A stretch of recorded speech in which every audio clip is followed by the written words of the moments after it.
সকলোকে সুপ্ৰভাত জনালোঁ। ৰাতিপুৱাই আজি জানুৱাৰী 2 তাৰিখ উঠিলোঁ। এয়া আমাৰ ইন্দ্ৰমালতী ফুল ইমান ধুনীয়াকৈ ফুলিছে। টাবতে ৰোৱা হৈছে, ওখ হৈছে, যথেষ্ট ওখ হৈছে। ফুল এজোপা কম মৰহি গৈছে, বাকীখিনি বৰ সুন্দৰকৈ ফুলিছে। আৰু আগত কেইবাৰঙো আছিলে, এতিয়া সৰিয়হপুলীয়াহে ফুলিছে এবাৰ ধুনীয়াকৈ। আৰু ৰাতিপুৱা উঠি ফুলখিনি চাই মনটো ভাল লাগিছে। আপোনালোকৰ কেনেকুৱা লাগে জনাবচোন।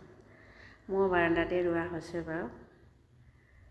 ইমান জেগা নাই, অলপ জেগাতে অকণমান কৰিছোঁ। আৰু নাৰিকল এজোপাও ৰোৱা হৈছে, আৰু এইখিনিও টাবতে ৰোৱা হৈছে।